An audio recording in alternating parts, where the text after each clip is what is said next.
기장, 강서, 금정에는 응급실이 없습니다. 네.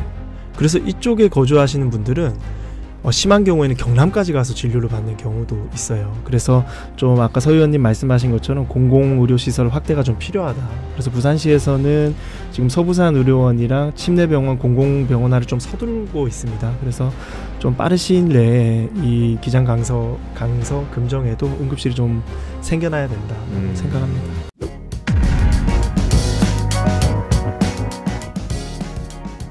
이 얘기는 여기서 마무리하고 이번에는 지역 의료 공백으로 넘어가겠습니다. 정부가 지역과 필수 의료 분야의 의료 공백을 해소하기 위한 방법으로 의대 정원 확대를 추진하고 있는데 지금보다 어느 정도 더 필요하다고 보십니까? 서 의원님? 네, 이 의대 정원 확대 같은 경우는 그렇게 계획을 발표하실 때 얼마가 필요하다까지도 같이 말씀을 해주셔야 되는 부분이라고 생각을 합니다. 네. 이게 공공의대 설립이나 의대가 없는 지역에 대해서 의대를 신설하는 거나 지역 의사제에 기반한 의대 정원 확대 방안에 대해서도 더불어민주당은 계속해서 주장을 해왔었습니다. 하지만 사실은 이렇게 방금 저희가 메가서울에 대한 이야기를 하면서도 제가 여러 번을 말씀을 드렸지만은 의사에 대한 부분들도 우리 부산에서 의대를 졸업한 학생들이 수도권에 취업을 하는 경우가 굉장히 많습니다. 그러니까 전국에서 전체 10.2% 정도가 우리 부산에서 의대를 졸업하는 학생으로 비율이 집계가 되는데요. 그중에서 수도권에 근무하는 학생들이 65.8%가 됩니다. 부산에서 졸업을 하고 이제 들어간 취업률이 굉장히 높다라는 것인데요. 이런 부분에 대해서는 결국은 울산이나 충남, 경북 같은 경우는 자기 지역에서 일을 하는 비율이 0.7%나 1.7%, 2% 미만입니다. 그렇기 때문에 지역별로 이 지역 의사제가 얼마나 도입되어야 하는지는 검토가 필요한 것으로 보입니다.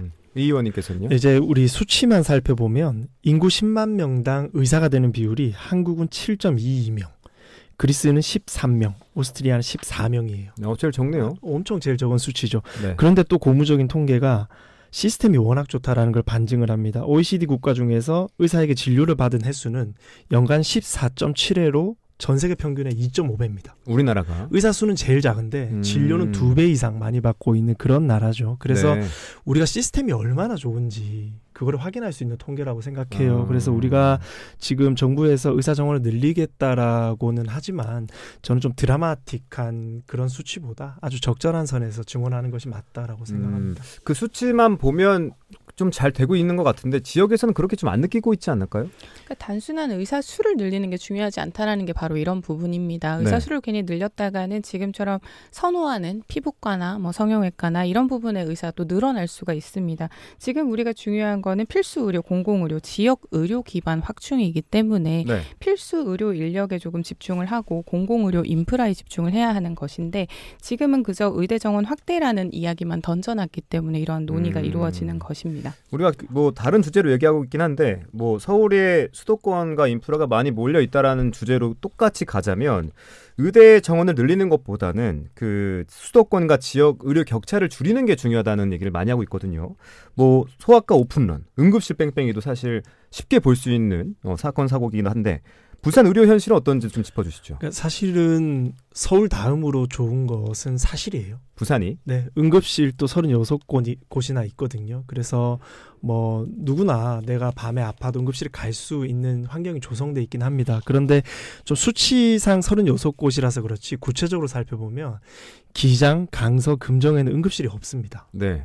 그래서 이쪽에 거주하시는 분들은 심한 경우에는 경남까지 가서 진료를 받는 경우도 있어요. 그래서 좀 아까 서 의원님 말씀하신 것처럼 공공의료시설 확대가 좀 필요하다. 그래서 부산시에서는 지금 서부산 의료원이랑 침례병원, 공공병원화를 좀 서두르고 있습니다. 그래서 좀 빠른 시일 내에 이 기장, 강서, 금정에도 응급실이 좀 생겨나야 된다라고 생각합니다.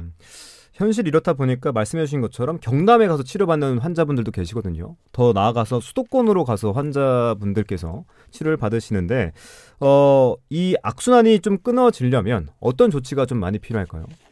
수도권 진료 같은 경우는 사실 우리 부산에서도 그 매년 유출되는 수도권 인력들을 보면 진료 인력들과 그리고 진료를 받으러 가는 환자분들까지 포함을 하면 그 비용이 몇 조가 된다고 합니다. 네.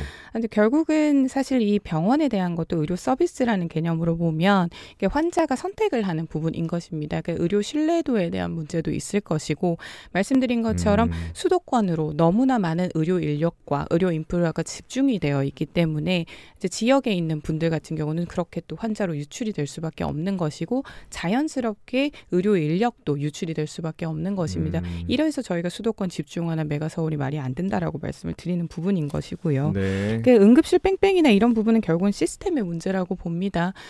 이게 결국은 응급실로 싣고 가는 이 소방관들이나 응급 그 구조차 부터도 이런 시스템은 함께 좀 마련이 되어야 돼서 일본이나 뭐 캐나다의 사례를 조금 보는 부분도 필요할 것이라고 보입니다. 네. 뭐 하실 말씀? 네, 일단은 정부에서 의료 체계 개선안을 보면 아직까지 논의 기간이긴 하지만 의대 신설도 포함이 돼 있습니다. 지금 우리가 부산에는 권역대학병원으로 부산대병원 2개, 동아대병원 1개, 인제대병원, 고신대병원 이렇게밖에 없거든요. 네. 그래서 이 기회에 부산의 의대 신설을 좀 우리가 받아내서 대학병원급을 또 하나 더 유치하는 것도 저는 좀 해소 방안이 될 것이다라고 봅니다. 네. 좀 더 나아가서 보면 변호사 인력도 부족하다는 통계가 나왔던데 지역 로스쿨을 졸업한 변호사도 다 부산을 떠난다고요. 변호사분들은 이제 매년 1,700명 정도가 이제 배출이 되시는 걸로 나오고 이제 3만 명 시대라고 이제 많은 기사들을 통해서도 소개가 됩니다. 그러니까 실제로 이번에 이 질문을 위해서 제가 네. 부산에서 근무하고 있는 변호사분들과 통화를 조금 해보았는데 네. 체감상으로는 네. 오히려 2배 이상 는 것 같다라고 합니다. 변호사가? 네, 오. 변호사들 숫자 자체가 네. 숫자가 오히려 과밀해서 줄여야 된다라고 생각을 하는 경우도 있는 반면에 네. 변호사 업계도 이제는 법률 서비스라는 영역으로 들어가서 양극화가 되다 보니 그에 대해서 부족하다고 생각을 하는 경우도 있다라고 합니다. 그래서 이 부분은 사실은 변호사 협회나 그리고 직접적인 변호사와 좀 논의를 해야 할 것 같은데 사실상 변호사분들도 서울로 80% 정도가 몰리는 수치라고 합니다. 이 촌양도 현상이 굉장히 심해서 이렇게 전문직들도 서울로 계속 쫓아가는 상황이라 차이가 좀 있을 수 있다라고 네. 보입니다. 아니 의사도 그렇고 변호사도 그렇고 이 지역 인재들이 다 서울로 떠나가고 있어요. 저는 부산으로 왔는데 그렇죠? 네, 맞습니다. 여기서 안 오시면 어떡합니까?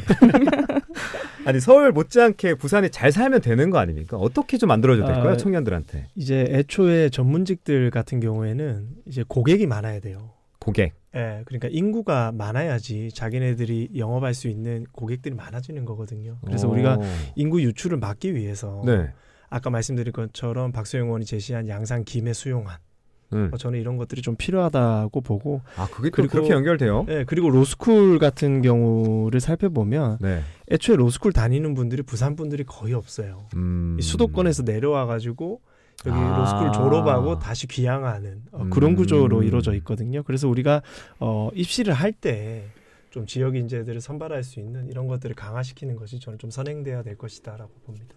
이러니까 메가서울을 하면 안 되는 거죠.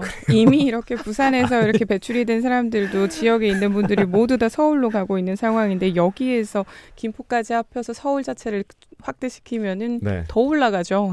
제가 그렇지 이건 않겠습니까? 조금 반론. 그래서 저 같은 경우는 이 네. 변호사분들이든 의료진이든 결국은 젊은 세대가 계속해서 배출이 되는 건 아니겠습니까? 라이프 스타일의 문제이기도 하고요. 이게 네트워크에 대한 부분도 굉장히 중요합니다. 만나는 사람들이 어떤 사람이냐에 대한 부분이 중요하다 보니까 당연히 청년층이 많고 그리고 또 전문 인력이나 그리고 활약할 수 있는 대기업이나 이런 부분이 많으면 그쪽으로 가게 돼 있는 거죠. 그래서 수요와 공급의 의료의 절차에 따라서 가는 것이고 특히 요즘 변호사 업계 같은 경우는 또 플랫폼 서비스가 막 발견되고 있지 않습니까? 개발이 되고 있지 않습니까? 그래서 로스쿨이나 이런 부분들을 떠나서 일단은 서비스가 제공되는 부분이 서울이 많기 때문에 몰릴 수밖에 없다라고 생각합니다. 의원님 마지막 30초. 메가서울은 네.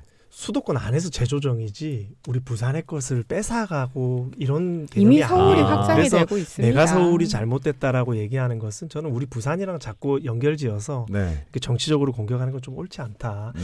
수도권이라는 이 피자판을 어떻게 나누는지에 대한 문제이기 때문에 그렇게 연결시키면 안 된다라고 저는 꼭 좀 간곡히 말씀드리고 싶습니다. 네, 오늘 뭐 메가 서울 또 메가 부산 그다음에 의대 정원 증대에 대한 얘기를 나눠봤는데 역시나 다른 의견들이 있다는 거는 좀 존중하죠. 그죠? 네네, 네, 그럼요. 다뤄가는데 좀 이 부산이 어떻게 발전할 건지는 같이 고민하고 좀 얘기 나눠봤으면 좋겠습니다. 앞으로도 좀 자주 나와주시고요. 네, 네, 감사합니다. 여기서 마무리하도록 하겠습니다. 지금까지 부산시의회 이준호 의원과 서지현 의원과 함께했습니다. 두 분 오늘 말씀 고맙습니다. 감사합니다.